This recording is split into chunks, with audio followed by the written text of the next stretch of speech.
Radio মিলনের আজকের নিবেদন নিহার রঞ্জন গুপ্তের কাহিনী লাল কালো। Do like, share and subscribe our YouTube channel for more audio stories and press the bell icon for notification. শুরু হচ্ছে নিহার রঞ্জন গুপ্তের কাহিনী লাল কালো।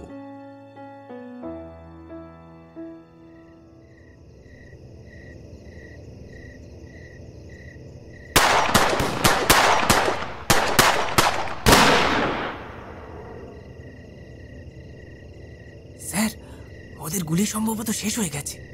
নানা খান সাহেব, ফাঁকা নাও হতে পারে। রহিম শেখের ব্যাপারটা ধোঁকাও হতে পারে। Be careful. Sir, Abanish sir, ঠিক আছেন আপনি? কোথায় এসে বিঁধল? দুর্ধর্ষ ডাকাত রহিম শেখ গ্রামের ডেরায় আসবে তার 5 মাসের বাচ্চাকে দেখতে, এমনটাই ইনফরমেশন ছিল পুলিশের কাছে। সেই মতো অবনীশ গাঙ্গুলি এবং বরকতুল্লাহ খান গ্রামের বাড়িটা ঘেরাও করে রেখেছিল। অনেকক্ষণ অপেক্ষা করেও যখন রহিমের দেখা তারা পেল না, তখন তারা ফিরে আসবে ভাবছিল। কিন্তু ঠিক তখনই শুরু হলো গুলি বৃষ্টি। ঘণ্টাখানেক চলল সেই আক্রমণ এবং পাল্টা আক্রমণ।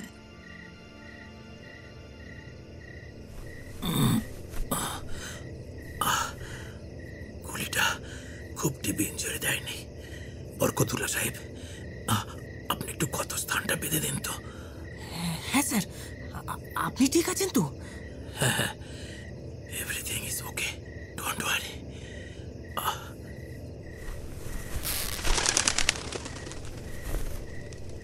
স্যার, স্যার চলুন ফিরে যাই। দেখুন বরকতুল্লাহ সাহেব, রহিমকে পাকড়াও করা অতটা সহজ না। তবে এত দূরে এসে পেছনের কোনো মানেই হয় না। চলুন এগিয়ে যাওয়া যাক। কিন্তু স্যার, রহিম শেখ সাক্ষাৎ শয়তান। এখন এগোনোটা কি ঠিক হবে? হাল ছাড়লে চলবে না বরকতুল্লাহ সাহেব, আসুন আমার সঙ্গে। ওপরওয়ালার নির্দেশে এগোতেই হলো বরকতুল্লাহ খানকে। বুনো আগাছা, বিন্নাঘাস, কাঁটামনছা এবং রংচিতার জঙ্গল থেকে বেরিয়ে 10 পা এগোতেই অন্ধকারে টিমটিমে আলো দেখা গেল। কিছুক্ষণ দাঁড়ালো অবনীশ।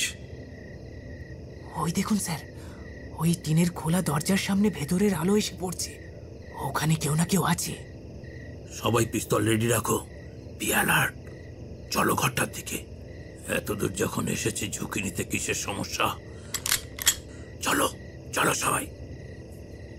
সন্তর্পণে ঘরের কাছে এসে উঁকি দিল অবনীশ এবং সঙ্গে সঙ্গে থমকে দাঁড়ালো। হ্যারিকেনের হলদে আলো এসে দেখতে পেল 2টি রক্তাক্ত দেহ। একজন পুরুষ আর একজন শাড়ি পরিহিতা মহিলা। ঠিক তার পাশে একটা বাচ্চা হাত পা নেড়ে খেলা করছে। ওই দেখুন স্যার। দেখেছি, ওটা রহিম শেখ না? হ্যাঁ স্যার। পাশের ওটাকে? ওর বিবি জেরিনা। আর ওই বাচ্চাটা স্যার ওদের সন্তান। সম্ভবত ওকে দেখতেই আজ এখানে এসেছিল রহিম। ইনফরমেশনটা জেনুইন ছিল। ওই যে ওদের হাতে পিস্তল, দেখেছ? শেষ পর্যন্ত ফাইট দিয়েছে। মৃত্যুর আগে পর্যন্ত ফায়ারিং করেছে। শেষ গুলিটা কে চালিয়েছিল কে জানে। কি অদ্ভুত না? বাচ্চাটাকে দেখো, মৃত্যুর মধ্যে যেন একটা প্রাণের স্পন্দন। যাই হোক, বাকি ফর্মালিটি সারতে হবে এখন। স্যার, এই বাচ্চাটাকে নিয়ে এখন কি করা যায় বলুন তো? কিছু একটা ব্যবস্থা তো করতে হবে। ভোরের আলো ফুটতে বেশি দেরি নেই। ভোর হলে গ্রামের লোকের সাথে কথা বলা দরকার। তাদের সাথে কথা বলেই সমস্যা সমাধান করতে হবে।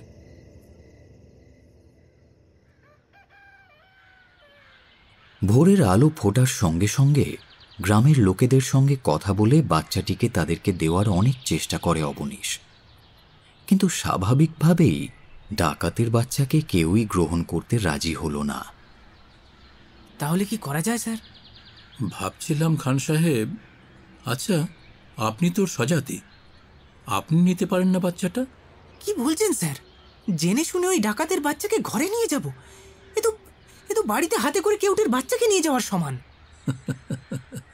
ভয় লাগছে? আমার মনে হয় স্যার ও এখানেই পড়ে থাক, আল্লাহই ওর কোনো একটা ব্যবস্থা করবেন। তা হয় না খান সাহেব।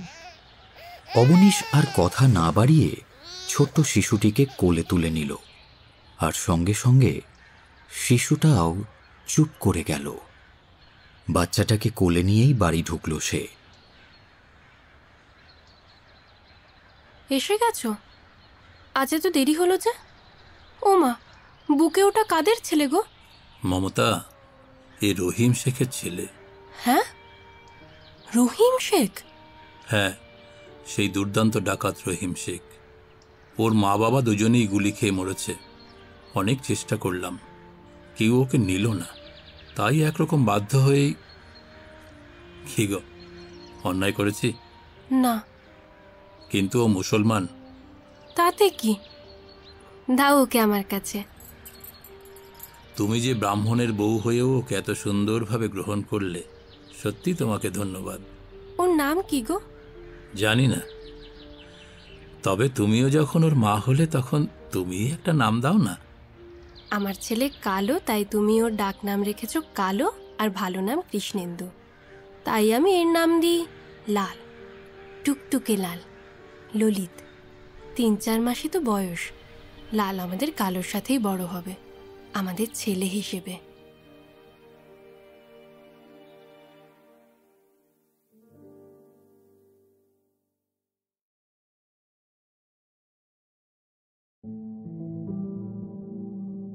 এই ঘটনার 1 মাসের মধ্যে প্রমোশন পেয়ে ডিএসপি হয়ে বাঁকুড়ায় বদলি হয়ে আসে অবনীশ। তারপরেও সময় গড়িয়েছে 1 বছর। পুলিশ সাহেবের বাংলোর সামনের খোলা জায়গায় দাপাদাপি করে বেড়ায় 1.5 বছর এবং 2 বছরের 2টি শিশু। কৃষ্ণেন্দু শান্তশিষ্ট, নিরীহ, গো বেচারা টাইপ। অন্যদিকে লাল যত বড় হতে শুরু করল, ততই সে দুরন্ত, ছটফটে এবং অস্থির প্রকৃতির হতে থাকল। একটি টকটকে ফর্সা রং, অন্যটি যেন কালো গোলাপ। একটি শান্ত, অন্যটি অশান্ত। অবনীশ এবং মমতা দুজনেই যেন ভুলে গিয়েছিলেন লাল তাদের সন্তান নয়। লাল আর কালোর মধ্যেও দারুণ ভাব। দুজনে একসঙ্গে খায়, একসঙ্গে শোয়। ইতিমধ্যে কেটে গেছে আরও কয়েকটা বছর। অবনীশ আরও প্রমোশন পেয়েছে। এখন সে এসপি হয়ে হাওড়ায় পোস্টেড।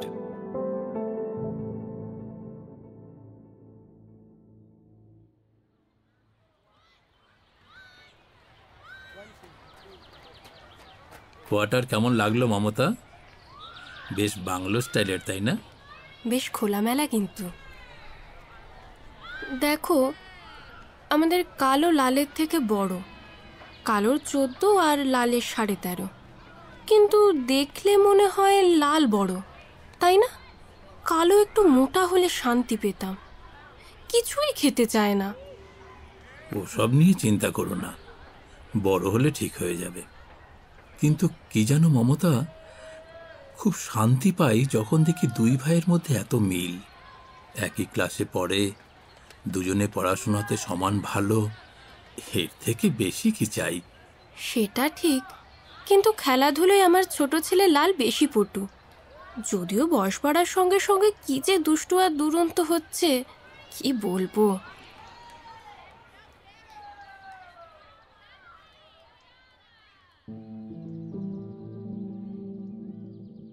রহিম এবং করিম শেখ 2 ভাই ছিল। রহিম বড়, করিম ছোট। 2 ভাই ছিল দুর্ধর্ষ ডাকাত।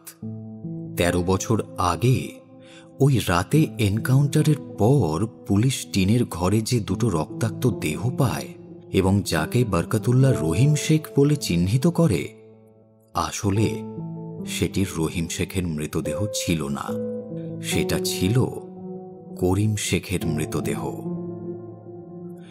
ডান চোখে গুলি লাগায় মুখটা কিছুটা বিকৃত হয়ে গিয়েছিল, আর সম্ভবত এই কারণেই বরকতুল্লাহ চিনতে পারেনি করিম শেখকে। তাছাড়া খবর ছিল সেদিন রাত্রে শুধুমাত্র রহিম শেখ আসছে। কিন্তু সেদিন করিম যে এসেছিল সেটা পুলিশ জানত না। সেদিন ওখান থেকে কোনো মতে বেঁচে ফিরে রহিম গঙ্গার ধার পর্যন্ত ছুটে এসে গঙ্গায় ঝাঁপ মারে এবং তারপর থেকেই পুলিশের চোখে সে মৃত। মাস তিনেক গা ঢাকা দিয়ে রহিম আবার ফিরে আসে তার ছেলে চাঁদের খোঁজে। এসে সে জানতে পারে তার ছেলেকে অফিসারে নিয়ে গিয়েছে আর সম্ভবত তাকে কোনো এক অনাথ আশ্রমে দিয়ে দিয়েছে। রহিম তখন জানত না যে অবনীশ বদলি হয়ে চলে গেছে। সে হন্যে হয়ে বিভিন্ন অনাথ আশ্রমে খুঁজতে থাকল, কিন্তু না, সে চাঁদকে কোথাও খুঁজে পেল না।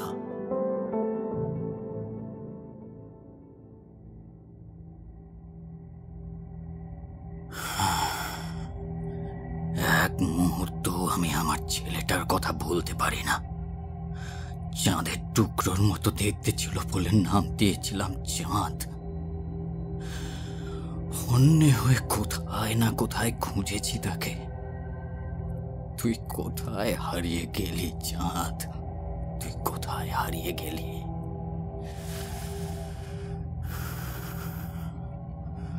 আমার এখন প্রধান দুটো লক্ষ্য। প্রথমত আমি তোকে খুঁজে বের করব, আর দ্বিতীয়ত ওই অবনীশকে মেরে আমার স্ত্রীর খুনের বদলা নেব। আমি এখন ভালো মতো জানি পুলিশের খাতায় আমি এখন মৃত। ওরা করিমকে খুঁজছে। তুই কিচ্ছু চিন্তা করিস না বেটা। তুই যেখানেই থাক, তোর আব্বা তোকে ঠিক নিয়ে আসবে, ঠিক নিয়ে আসবে। ইতিমধ্যে কেটে গেছে 13 বছর।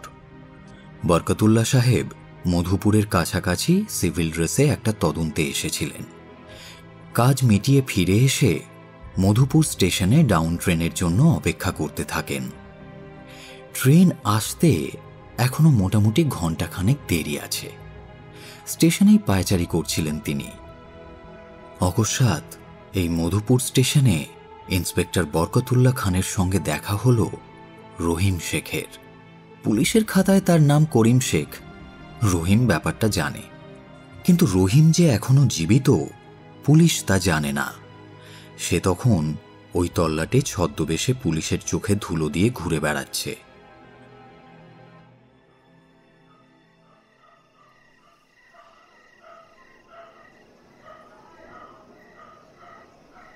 বাবুজি মাচিস আছে? আমি বিড়ি সিগারেট খাই না। কি দেখছেন বাবুজি? অমন করে আমার মুখের দিকে চেয়ে আছেন কেন? তোমাকে কোথায় যেন দেখেছি। আমাকে? হ্যাঁ। কোথায় দেখেছেন বাবুজি? আচ্ছা, তুমি কি মুর্শিদাবাদে কখনো ছিলে? না, ওখানে আমি কোনোদিন যাইনি। আচ্ছা বাবুজি, অনেক রাত হলো, আমি আসি। এই শোনো, দাঁড়াও দাঁড়াও বলছি। বরকতুল্লাহ করিম এবং রহিমকে বেশ ভালোভাবেই চিনতেন। অপরদিকে রহিমও জানত যে বরকতুল্লাহ সেই 13 বছর আগের এনকাউন্টারে উপস্থিত ছিলেন। রহিমও বরকতুল্লাহ খানকে চিনেছে ততক্ষণে, এবং এক মুহূর্ত দেরি না করে কোমর থেকে পিস্তল বের করে পয়েন্ট করল বরকতুল্লাহ খানের দিকে। চিনতে আমাকে ভুল হয়নি আপনার সাহেব। আমি রহিম শেখের ভাই করিম শেখ আছি। এভাবে আপনার সঙ্গে দেখা হয়ে যাবে কোনোদিন ভাবিনি। শান্ত গলায় মিথ্যে পরিচয় দিল রহিম। করিম শেখ? জি হুজুর, করিম শেখ। এতদিনে ভাইয়ের বদলা নেওয়ার সুযোগ হয়েছে। আল্লাহকে অনেক ধন্যবাদ। আমাকে তুই মারবি করিম? হ্যাঁ, কুকুরের মতো গুলি করে মারব। তবে মরার আগে আমার একটা কথা জানার আছে। রহিমের ছেলে চাঁদ কোথায়? কোন অনাথ আশ্রমে রেখেছ তাকে? চাঁদ? হ্যাঁ, চাঁদ। সে কোথায়? মানে সে তো পুলিশ সাহেবের ঘরেই আছে। কিরকম? তার ছেলে হয়ে? ধাপ্পা মারার জায়গা পাওনি? এক মুসলমানের ছেলেকে তুলেছে বামুনের ঘরে। যা বলছি তা সত্যি। অবনীশ গাঙ্গুলি এখন কলকাতার ডিসি, তার সঙ্গেই আছে বাচ্চাটা। ঠিক আছে, তোমার কথা যদি সত্যি হয় তাহলে তোমাকে খুন করব না, আর যদি মিথ্যা হয় তাহলে ইবলিসের বাচ্চা তুই আমার হাত থেকে বাঁচবি না। যেখানেই লুকিয়ে থাকিস না কেন তোকে আমি খুঁজে বের করবই, আর কুত্তার মতো গুলি করে মারব। কথাগুলো বলেই চকিতে রেল লাইন পার করে অন্ধকারে মিলিয়ে গেল সে।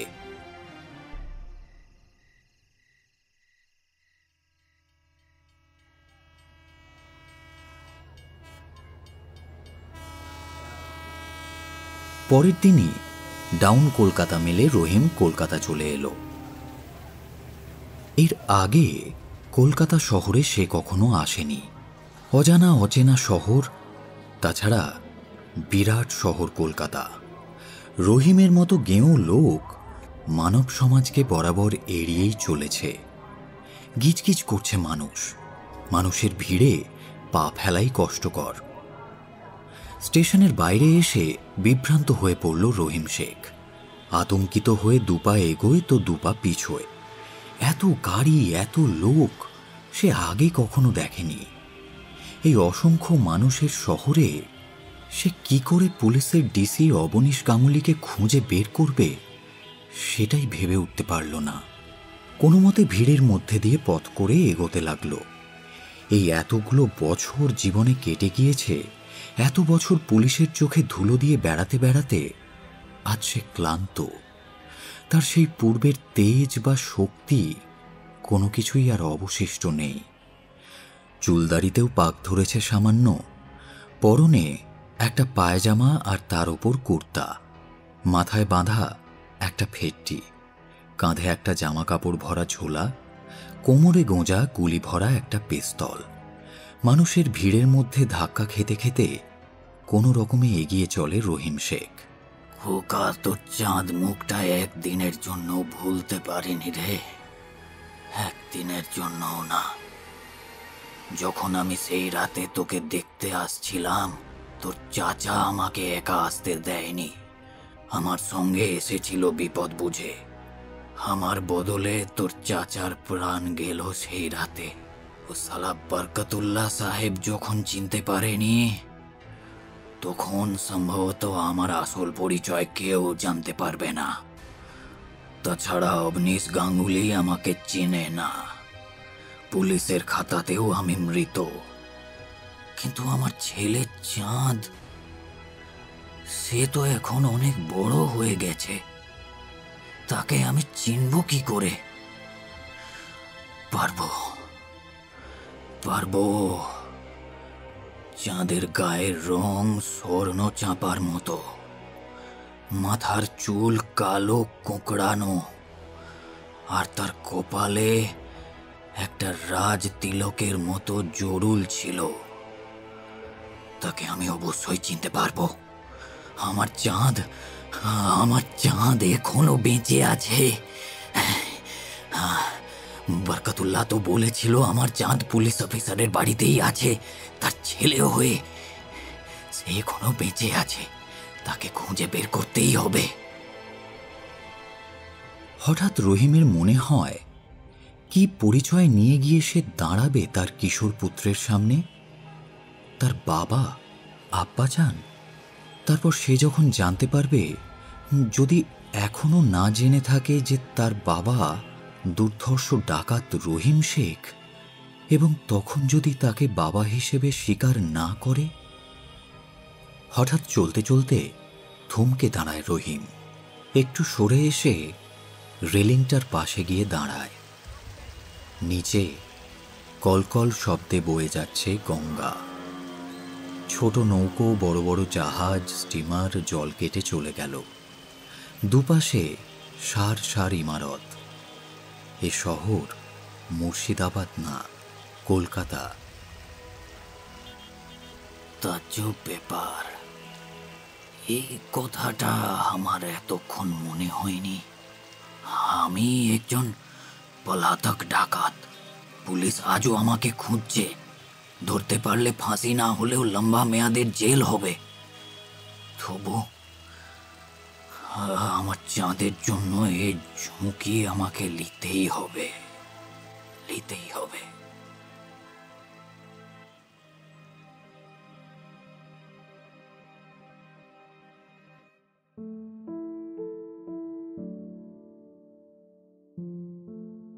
কলকাতা শহরে পথে ঘাটে দিন দশেক ঘুরে বেড়াচ্ছে রহিম শেখ। এত বড় শহরে সে ডিসি অবনীশ গাঙ্গুলিকে খুঁজবে কি করে? যেখানে কোনো কিশোর বালক দেখে তখনই অধীর আগ্রহে তার মুখের দিকে তাকিয়ে থাকে সে। তার মনে হয় এই বুঝি তার চাঁদ, তার হারানো মানিক। একদিন মরিয়া হয়ে পার্ক স্ট্রিটে অন ডিউটি থাকা এক পুলিশ অফিসারকে সে জিজ্ঞেস করে, সাহাব, ডিসি অবনীশ গাঙ্গুলি কোথায় থাকেন জানো? কমিশনার সাহেবের খবরে তোমার কি কাজ? না মানে সাহেব আমাদেরই গ্রামের লোক আছে কিনা? না, আমি জানি না। এখানে দুজন গাঙ্গুলি সাহেব আছেন। একজন এই কাছেই থাকেন, ওই যে ওই পুলিশ স্টেশন, ওখানে থাকেন। ঠিক আছে সাহাব, সালাম। রহিমের দিকে সন্দেহের চোখে তাকায় পুলিশ অফিসারটি। আর কোনো কিছু না বলে সামনের পার্কটায় পরিশ্রান্ত হয়ে রহিম শেখ ঢুকে পড়ল। কয়েকটি কিশোর বালক ওখানে খেলছে। রহিম ওদের দিকে তাকায়। হঠাৎ কানে আসে, এই লাল, চল, এবার বাড়ি যেতে হবে না? ভারী সুন্দর দেখতে তো ছেলেটি, হৃষ্টপুষ্ট চমৎকার চেহারা। আর অন্য ছেলেটি কালো মতো রোগা পটকা। জানিস দাদা, আজ স্কুলে না একটা মজার ব্যাপার হয়েছিল। কি মজার ব্যাপার? রমেন জানেই না ডিসি অবনীশ গাঙ্গুলি আমাদের বাবা। কথাটা কানে যায় অন্যমনস্ক রহিমের। সে চমকে ওঠে। ডিসি অবনীশ গাঙ্গুলির ছেলে? তাহলে ওই সুন্দর ছেলেটা কি আমার চাঁদ? রহিম এগিয়ে গেল ওদের দিকে।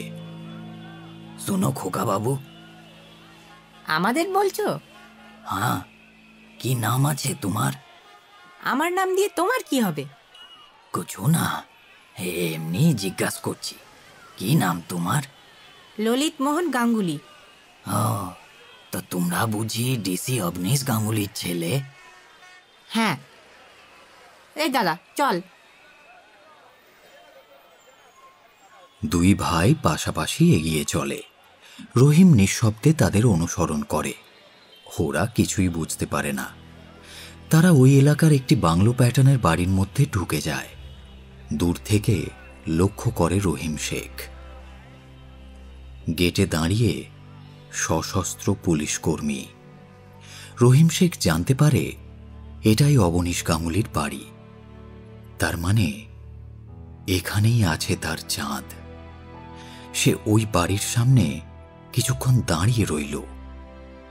সেদিনের সেই দুর্ধর্ষ ডাকাত রহিম শেখ, যার ভয়ে শুধু মানুষ না পুলিশেরও বুক কাঁপত, যে একদিন রাতারাতি 10 মাইল পথ হেঁটে গেছে, খাল বিল নদী নালা কোনো বাধা তার কাছে বাধা ছিল না, অনায়াসে সাঁতরে পার হয়ে গিয়েছে গঙ্গা, বন্দুকের সঙ্গে যার নিশানা কিংবদন্তির মতো ছিল, সেই রহিম শেখ আজ পুলিশ অফিসারের বাড়ির সামনে অসহায় বোধ করছে। 13 বছর আগে হলে অনায়াসেই তার ছেলেকে ডাকাতি করে নিয়ে আসতে পারত সে ওই বাড়ি থেকে। কিন্তু আজ সেই দুর্জয় সাহস কোথায়? একসময় সেই বাড়ির সামনে থেকে সরে আসে রহিম, কিন্তু ওই লাল বাড়ি তাকে টানতে থাকে। এরপর থেকে রহিম শেখ সেই ছেলে দুটিকে ছায়ার মতো অনুসরণ করতে থাকে, কিন্তু কথা বলার কোনো সুযোগ নেই। সর্বক্ষণ তাদের সাথে সেপাই থাকে। কে জানে ওই লাল আর কালোর মধ্যে কে তার চাঁদ? মনের মধ্যে ইচ্ছে জাগে তাদের সাথে কথা বলতে, কিন্তু সাহসে কুলোয় না। সুযোগের সন্ধানে ফেরে রহিম শেখ। যদি কোনোভাবে তাদের সাথে কথা বলা যায়। একবার মনে হয় রহিম শেখের যা হওয়ার হোক, একবার ওই বাড়িটার মধ্যে সে ঢুকবেই, আর তারপর তার ভাইয়ের হত্যাকারী অফিসারকে গুলি করে তার ছেলেকে নিয়ে চলে আসবে। কিন্তু কথাটা ভাবা যতটা সহজ, করা ঠিক ততটাই কঠিন। এই কাজটা যে আদৌ সহজসাধ্য নয় তা রহিম শেখ জানে। আকস্মিকভাবে সুযোগটা একদিন পেয়ে গেল রহিম। স্কুলে সেদিন বার্ষিক স্পোর্টসের পরে লাল আর কালো বেরিয়ে এলো কম্পাউন্ডের বাইরে। সেপাই তাদের তখনও নিতে আসেনি দেখে দু ভাই হাঁটতে শুরু করলো বাড়ির দিকে। বাড়ির কাছেই, গেটের কাছেই ওদের পথ চেয়ে একটা পানের দোকানে দাঁড়িয়েছিল রহিম শেখ। সেও তাদের অনুসরণ করল। দেখল তাদের সাথে কোনো লোক নেই, দুজনেই নিশ্চিন্তে হেঁটে চলেছে। রহিম শেখ বেশ সাহস করেই এগিয়ে এলো ওদের সামনে। ছেলে দুটির দিকে ভালো করে তাকাতেই রহিমের চোখে পড়ল ফর্সা মতো ছেলেটির কপালে লাল জরুলের চিহ্ন। এই জরুলের জন্যই সে ছেলের নাম রেখেছিল চাঁদ। আরও এগিয়ে চাঁদের কাছে গেল রহিম। সে সময় কালো একটু পিছিয়ে একটা দোকান থেকে চকলেট কিনছে। চাঁদ একা দাঁড়িয়ে পথের মাঝখানে।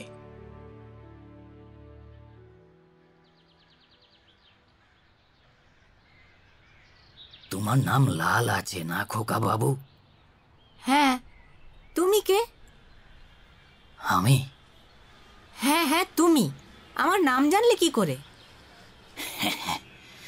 আমি জানি খোকা বাবু। কি করে জানলে? আমি তো তোমাকে চিনতে পারছি না। আমাকে তোমার চিনার কথা নয় খোকা বাবু, আমাকে কখনো দেখোনি তো। তোমার নামই তো লাল। হ্যাঁ। তুমি পুলিশ কমিশনারের বাড়িতে থাকো না? তিনি আমার বাবা। তুমি ঠিক জানো খোকা বাবু, তিনি তোমার বাবা হন, আব্বাজান? বাহ, জানবো না? তুমি ঠিক জানো না খোকা বাবু। দেখো না, পুলিশ সাহেব কালো, তার ছেলেও কালো, কিন্তু তুমি কে তো ফর্সা, সাহেবদের মতো রং। তাতে কি? তুমি তোমার মাকে জিজ্ঞাসা করে দেখো সত্যি তুমি তাদের ছেলে কিনা। আমি জানি তুমি ওদের ছেলে নও। কথাটা বলেই রহিম চলে যাওয়ার উদ্দেশ্যে পা বাড়ালো। পেছন থেকে লালের ডাক শুনে ফিরে দাঁড়ালো সে। শোনো। বলো খোকা বাবু। তুমি কে?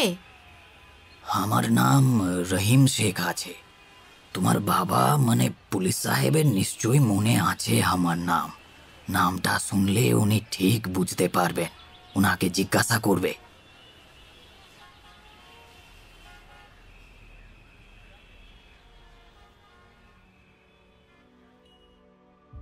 বাড়ি ফিরে এলো লাল। তার কিশোর মনে একটা দ্বন্দ্ব সৃষ্টি হয়েছে। এ কি বলে গেল রহিম শেখ? ও কথা কেন বলল? বাড়িতে ফিরে একটা চেয়ারে চুপচাপ বসে থাকে লাল। লাল,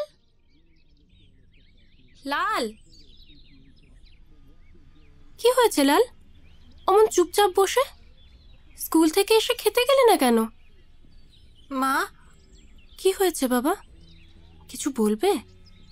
একজন ভিখিরি লোক কি বলে গেল জানো আমাকে? কি বলে গেল? আমি নাকি তোমাদের ছেলেই না। সে কি? সত্যি মা, সে বলল তোমাকে জিজ্ঞেস করতে। জানো, আজ কদিন ধরে লক্ষ্য করছি লোকটা আমাদের পিছনে পিছনে ঘুরছে। এতদিন বলনি কেন কথাটা? চলো খেতে চলো। কিন্তু মা, তুমি আমারই ছেলে বাবা। লাল আর কালো আমাদের দুই ছেলে। এখন খেতে চলো। মমতা বলল বটে, কিন্তু লাল রহিম শেখের কথা ভুলতে পারে না। বারবার মনের মধ্যে ফিরে আসে সেই কথাগুলো। সেদিন রাত্রে স্বামীকে সব কথা বলল মমতা। কি বলছো মমতা? কে বলো তো লোকটা? আর সে জানলই বা কি করে? সে ডাকাত নয় তো যে পালিয়ে বেড়াচ্ছিল? কি জানে, দেখছি, দাঁড়াও, ভালো করে খোঁজ করতে হবে। রহিম শেখ মরে ভূত হয়ে গিয়েছে, অবশ্য তার একটা ভাই ছিল করিম শেখ। করিম শেখ? রহিমের আবার একটা ভাই ছিল নাকি? সেরকমই শুনেছি। সেও ডাকাতি করত, তার নামে আজও পুলিশি ওয়ারেন্ট ঝুলছে। তাহলে ওই লোকটা সে করিম নয় তো? কিছুই বিচিত্র নয়, যদিও ব্যাপারটা ভাবাচ্ছে। ছেলেটাকে আমাদের কাছ থেকে নিয়ে যাবে না তো? নিয়ে যাবে? কেমন করে? ও তো তাদেরই ছেলে, এতকাল ধরে মানুষ করে শেষটায়। তুমি বিচলিত হচ্ছ কেন মমতা? কালকে একটু লালকে আমার সঙ্গে কথা বলতে বলবে।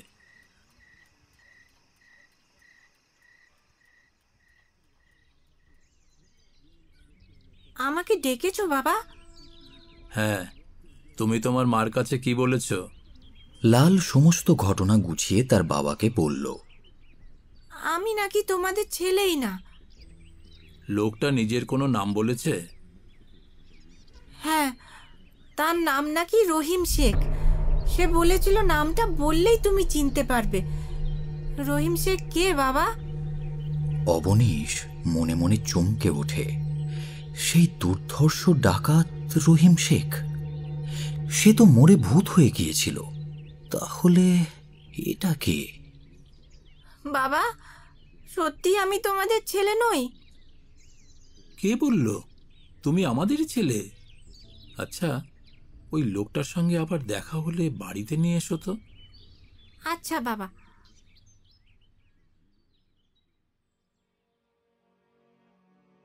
রহিমকে ডেকে আনতে হলো না। একদিন সে নিজেই এলো দেখা করতে। সেদিন সন্ধেবেলা অফিসে কাজের ঘরে মগ্ন ছিলেন অবনীশ। হঠাৎ কনস্টেবল এসে সালাম দিল। কি হলো বীরজু প্রসাদ? একটা ভিখিরি আপনার সঙ্গে দেখা করতে চায় স্যার। ভিখিরি? হ্যাঁ স্যার, নাম বললে রহিম শেখ। নিয়ে এসো এই ঘরে।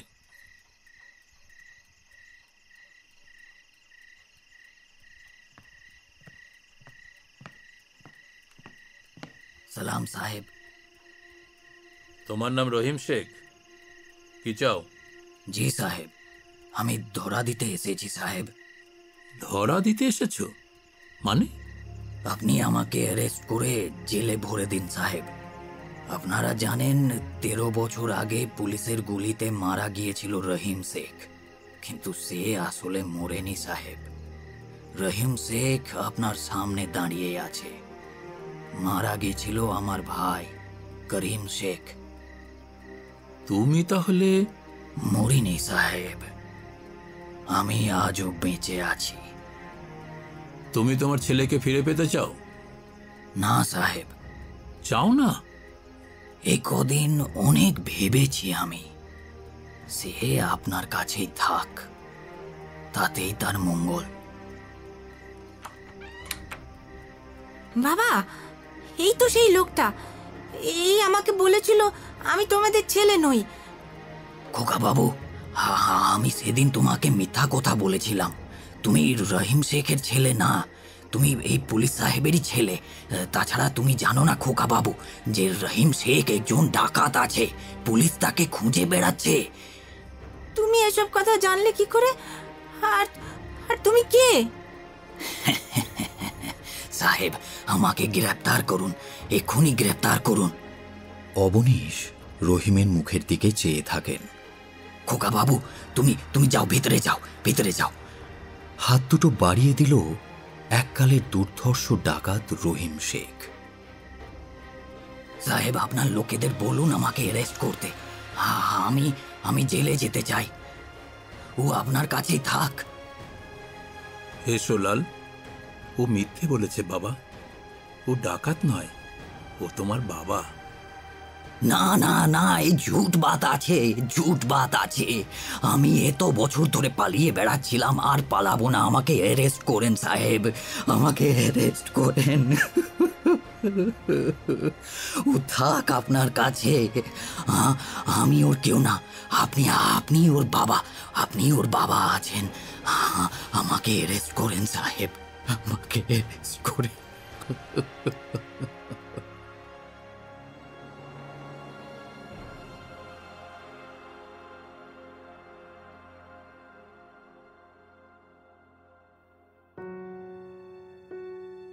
এতক্ষণ আপনি শুনছিলেন নেহার রঞ্জন গুপ্তের কাহিনী লাল কালো, only on Radio Milan 90.4 FM.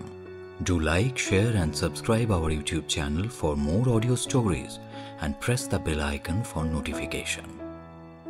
অবনীশের চরিত্রে দীপক, বরকতুল্লাহ এবং লালের ভূমিকায় অপূর্ব, মমতার চরিত্রে রীতি, গল্প পাঠে এবং অন্যান্য ভূমিকায় সায়ন, নাট্যরূপ দান Souvik, poster and publicity design divine comedy, সম্পাদনা ও ধ্বনি পরিকল্পনা শুভায়ন, সমগ্র পরিকল্পনা এবং পরিচালনা সায়ন।